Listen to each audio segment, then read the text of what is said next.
Yes!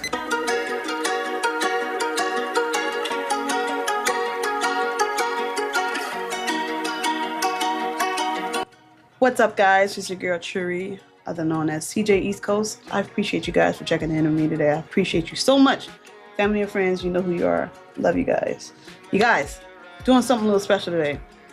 Today I decided to do Let's Ask That Question on Sunday, or a Let's Ask That Question Sunday. So I'm giving people the ability to write down or share with me or ask me questions on certain things when it comes to EMS, family and friends, etc., so on. So feel free to ask me that question. So I am going off a notepad that my friend Mika left behind. Mika, I am going off what she left me behind, and she has. I know that she have a third one, but that's more so family and friends thing. But the first and second one, I'm gonna go off those two. So here we are. So one of her questions, she asked me, have you had a weird encounter with a patient that could have been potential or could potential turn into a love story?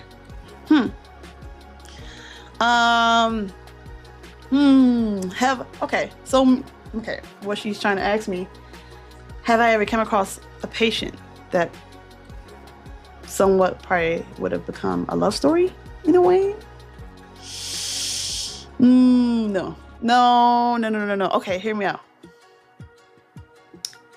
90% of the men that hit on me, that try to get my number, that try to take me out on a date, are mostly men that are 50 years and older that peed in their pants and wasted drunk.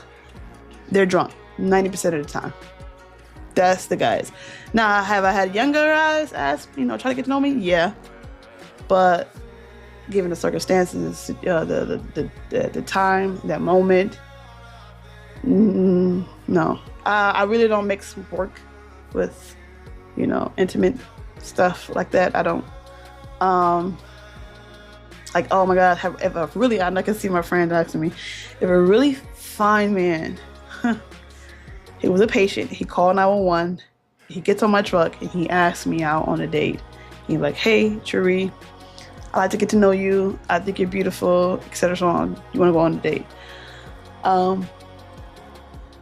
Initially, no.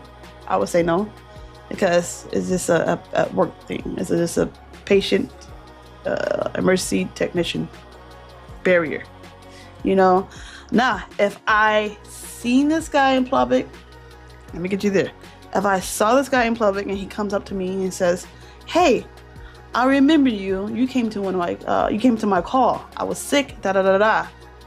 But by the way, you're beautiful. You're cute. Would you like to go out? If I don't remember the call, if I don't remember the call, yes. Because I don't remember the call. I'm like, he could be talking about anybody. I don't remember. He don't have proof that, me and him, and I was, helping him out medically, and he was a patient. Even if, I take that back. Even if I do remember the call, and that happened, and he was like, hey, I really appreciate you, how the way, you took care of me, you looked out for me, I really think you're beautiful, can we go out? I'll give it some thought, but yeah, I'd try it out. It'd just be a little awkward, but people date people in the work, in the medical field, and they date people who are patients. I don't recommend it, because I feel like it's just weird. That's like a nurse dating a patient that she took care of. I'm not saying I'm not putting myself in that category, but it's people have done it. I'm not knocking it. Beautiful. God bless. Many more kids, y'all. But if I was on scene and I'm working and a person flirts with me and they want to get my number, no. I was like, no. Nope. All right, next question. So, second question that Mika wrote, it says, what was your favorite moment as an EMT and what's also your least favorite as an EMT? Okay, my most favorite. I have so many of them. My most favorite moment is when I had a patient who was in cardiac arrest. I'll say it was a lot of them. A lot of people that work with me know that we had ROSC, medically term. I forgot the abbreviation. Just looked that up. But my mind is elsewhere. We got the patient to the hospital, and boom, he has a heart rate. A pulse. That's a good feeling. Anybody know that works in the hospital, that works as a bystander, and they was able to do CPR? Anybody that knows they worked on an ambulance and they was able to help a person get a heartbeat back, or maintain their heartbeat, or not maintain their heartbeat, get a heartbeat back, is the best feeling in the world. I'm telling you the truth. And also, it would say I had my first birth. Not me personally. Me and my partner delivered a baby. She was in the back, and I was driving, and I helped her out. It's a little baby girl. She was so cute. Those one of my accomplishments I love the most, working in the field that I work in. Now, I have some stories behind the second one that I'm about to tell you. The least favorite moments that I've had. My least favorite moments, I'm gonna go for the softest one, is the continuous lift assist that we have for people that call 911 just to get help with nonsense. Like, you get people like, hey, every 3 hours they call 911 just for you to put them in their rocking chair, or put them in bed, or on a toilet. There's people that abuse 911 because they don't want to move into certain facilities, or they don't want to move and lose their independence more so. And that's understandable. Like, you had your independence for all your life and all of a sudden it's gone. There's nothing wrong to ask for help. I get it. So this one lady called for a lift assist, or more so, was it lift assist? I think it was more so a lift assist. We get there on scene. She's actually sitting on the floor naked. She's naked, no clothes on. She's around 70-ish, close to 80, whatnot. Me and my partner, he's a male. And she was just, everything hanging out. Everything just all over the place. And she was a big girl. And so what her goal was is to get back in bed because she fell on the floor. And mind you, she's one of the individuals that, I don't think she do it no more, but she used to call 911 excessively. A lot. I think she's probably like 80 some years old. I can't remember how old. Anywho, we got her back in bed. And I'm not going to explain her medical condition because that's doing way too much. That's too personal. HIPAA at its finest. She gets in bed, and then she's able to grab a hold of her butt, and she's felt that spot that she'd been wanting to scratch for so long. And mind you, I didn't know. I'm bending over to get something else, and she's scratching out here. Oh, and I'll bend up, and then as I'm going up, I'm right there by the butt of the opening of the butt crack, and she's scratching the flap of her butt, and just, you can just hear the sensation of her scratching it, and just the smell engulfed my nose, my olfactory in the back of my nose. It just burned every hair there was.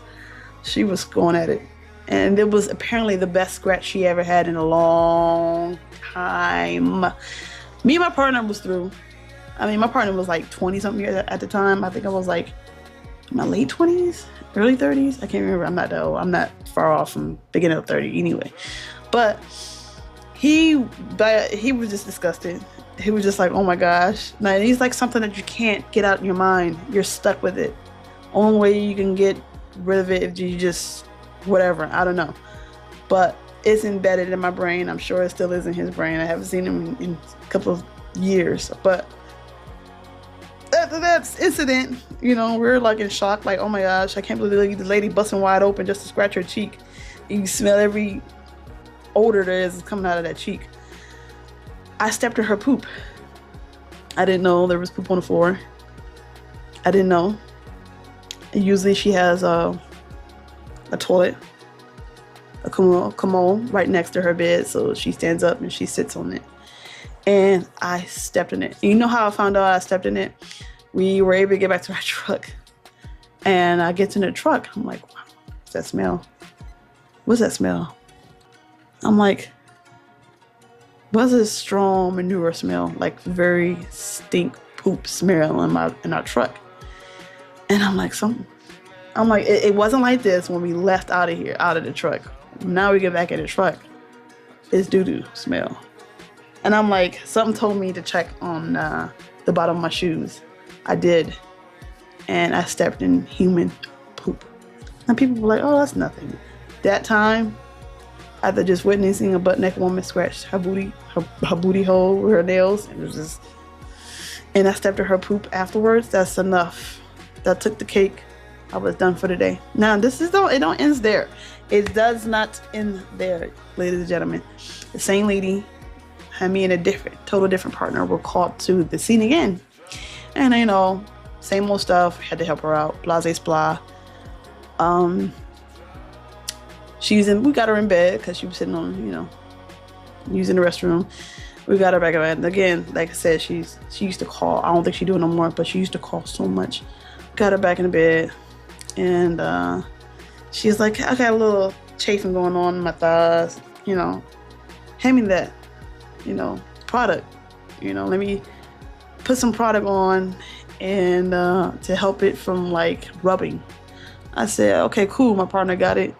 She got it. She gave it to her.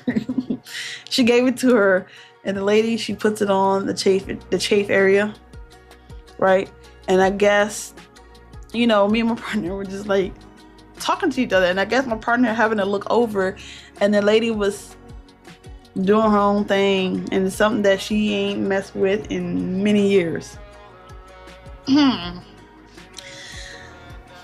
This is the same lady.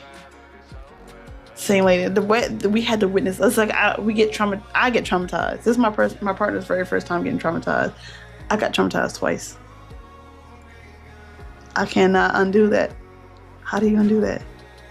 Like, you do not ever want to see an elder person down there, you know, down there. You don't. It's the most dreadful, disgusting thing I've ever did. Anywho, and then another unfavorable moment is when to walk in the house looking for something using a flashlight. You're looking for a body. I think that's the most uncomfortable setting thing. Like, there's houses that have no light, no heat. The person is in an empty house sleeping because, you know, not everybody, you know, there's some homeless people out there. You just have to go find them in the state they're in. It's very sad, but the two top ones are the most memorable, unfavorable moments in my whole entire life. Now I have more. I just got spitting off my brain right now, but I can't deal with it. Like, a lot of things I wish I never seen.